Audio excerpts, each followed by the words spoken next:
7월 2일 수요일 새벽예배 본문의 말씀은 이사야 29장 15절로 마지막 절 24절까지 말씀이 되겠습니다.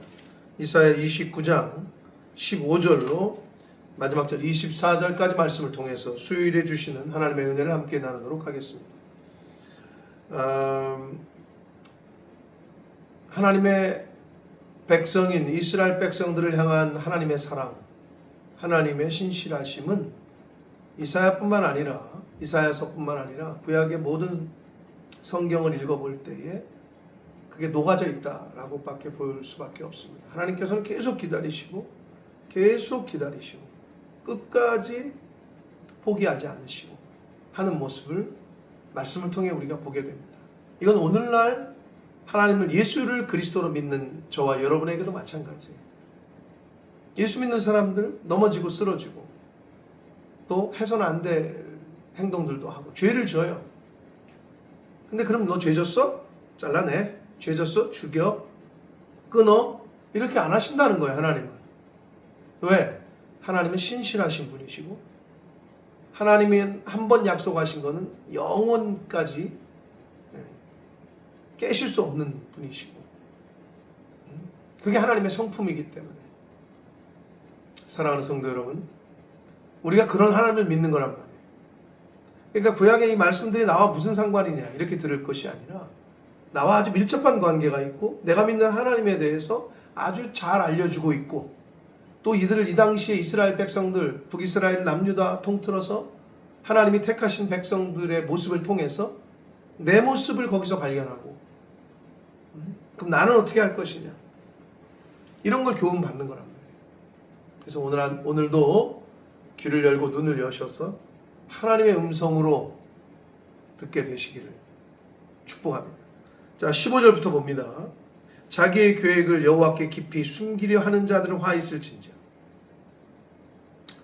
여러분, 이거는 문자 그대로 해석해도 마찬가지지만 그 내면에 있는 뜻은 뭐냐면 당시에 이스라엘 백성이 아수르의 그 침략에 이웃 나라들의 침략이 올 때마다 안 그런 왕도 있었고 그런 왕도 있었지만 하나님을 찾느냐 절체절명의 순간에 아니면 하나님이 아닌 다른 사람이나 다른 나라를 그 방법으로 찾느냐. 이 당시에는 이 남유다가 애국과 동맹을 맺으려고 했단 말이에요. 동맹을 맺어요. 왜? 아수르라는 대적들을 치기 위해서. 근데 성경에도 보면 계속 그러잖아요.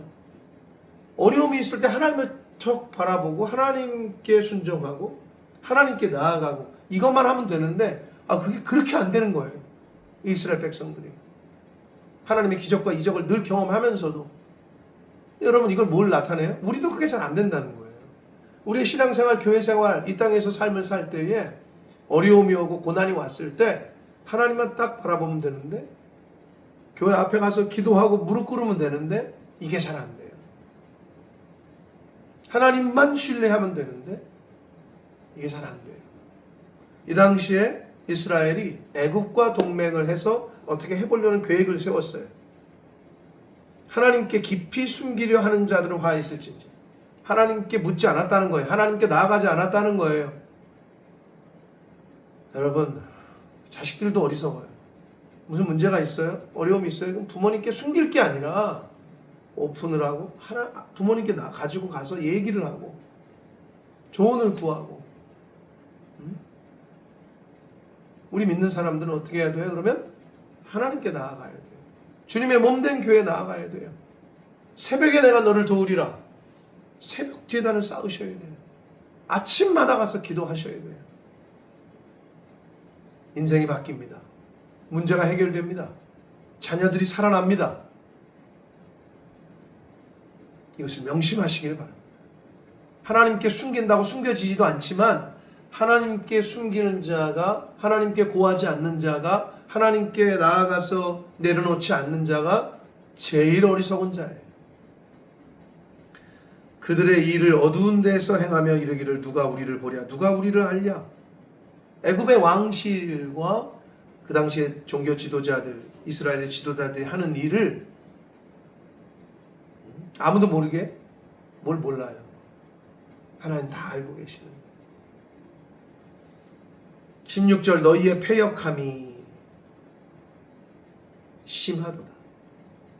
하나님을 속이고 하나님께 아뢰지 않고 이방 나라를 도움으로 청하는 그것이 그 패역함이 심하도다.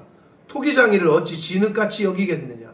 지음을 받은 물건이 어찌 자기를 지은 이에게 대하여 이르기를 그가 나를 짓지 아니하였다 하겠으며 빚음을 받은 물건이 자기를 빚은 자에게 대하여 이르기를 그가 총명이 없다 하겠느냐. 창조주가 계신데 그 창조주가 지혜롭지 못하다. 그 창조주가 나를 만들지 않았다. 부모님이 계신데 나는 혼자부터 원래부터 있었던 사람이다. 부모를 통해서 오지 않았다. 그런 사람은 잘 돌봐줘야 되겠죠. 정신이 이상한 사람이죠. 내가 뭘 만들었어요. 이 안경을 만들었다고 칩시다. 이 안경이 나는 원래부터 여기 그냥 있었다.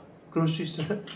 그렇지 못하다는 거예요. 핸드폰이 만들었으니까, 삼성이 만들었으니까 여기 있는 거 아니에요? 지음을 받은 물건이 나를 짓지 아니하였다. 나는 만들어지지 않았다. 그럴 수 있는 건 이 세상에 아무것도 없어요. 그만큼 어리석다는 거죠. 17절 봅니다. 오래지 아니하여 레바논이 기름진 밭으로 변하지 아니하겠으며 기름진 밭이 숲으로 여겨지지 아니하겠느냐.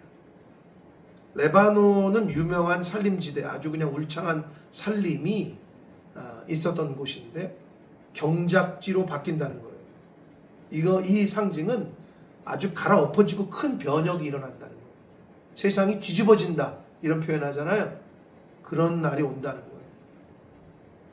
18절 그날에 못 듣는 사람이 책의 말을 들을 것이며 어둡고 캄캄한 데에서 맹인의 눈이 볼 것이며 19절 겸손한 자에게 여호와로 말미암아 기쁨이 더하겠고 사람 중 가난한 자가 이스라엘의 거룩하신 이로 말미암아 즐거워하리니.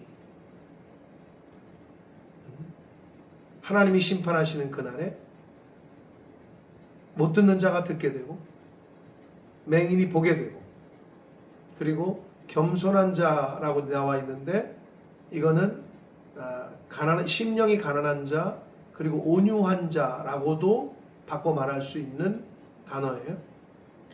여호와로 말미암아 기쁨이 더하겠고, 그러니까 하나님이 만드시는, 하나님이 새롭게 펼쳐지게 하시는 세상에서는 맹인이 본다는 거예요.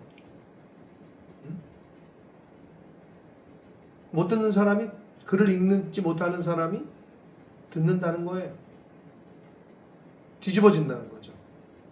이스라엘의 거룩하신 이로 말미암아 즐거워하리니. 하나님으로 말미암아 기쁨이 더하겠고 하나님으로 말미암아 거룩하신 이로 말미암아 즐거워하게 된다. 언제? 그날에.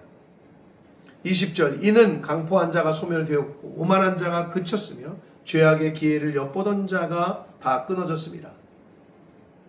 악한 자들이 다 멸망당하고 끊어지고 한다는 거예요. 소멸된다는 거예요. 21절 그들은 송사로 사람에게 죄를 씌우며 성문에서 판단하는 자를 올무로 잡듯 하며 헛된 일로 의인을 억울하게 했다. 이런 악한 사람들은 하나님의 임하시는 그날의 심판의 날에 다 정리가 된다는 거예요. 22절 봅니다. 그러므로 아브라함을 구속하신 여호와께서 야곱 족속에 대하여 이같이 말씀하시되, 이스라엘 민족을 말하는 거예요. 야곱이 이제는 부끄러워하지 아니하겠고 그의 얼굴이 이제는 창백해지지 아니할 것이다. 회복된다는 거예요. 회복을 약속하셔요. 구원을 약속하고 계셔요. 23절 그의 자손은 내 손이 그 가운데에서 행한 것을 볼 때에 내 이름을 거룩하다 하며 야곱의 거룩하신 이를 거룩하다 하며 이스라엘의 하나님을 경외할 것이며, 하나님이 그렇게 구원하시는 걸 보고 그 자손들이 하나님을 경외하고 하나님을 찬양한다 라는 거예요. 24절 마음이 혼미하던 자들도 총명하게 되며 원망하던 자들도 교훈을 받으리라 하셨느니라. 마지막 하나님의 심판의 때에 이렇게 회복되는 역사가 이루어질 것을 이사야를 통해서 예언하고 계십니다.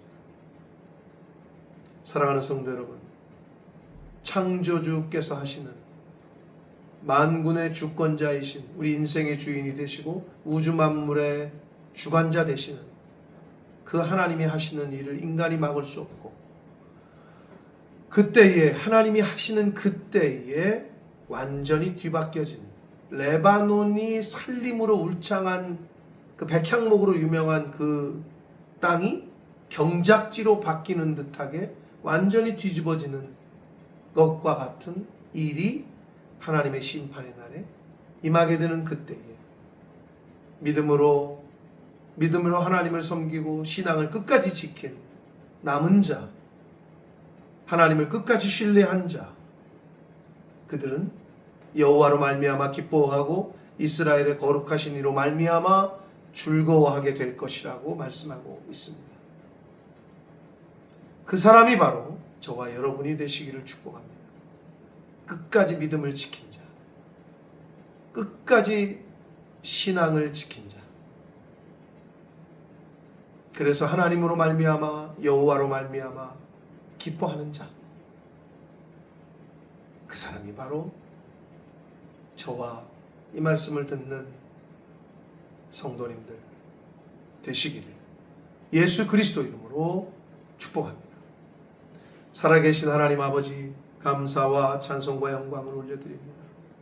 하나님의 은혜로 오늘도 새날 주시고 새로운 말씀을 주시고 새 생명을 연장시켜 주셔서 오늘 한날을 살게 하시고 시작하게 하시니 아버지 감사합니다. 아버지, 오늘 주신 말씀을 가슴에 새기고 마지막 때에 하나님의 구원을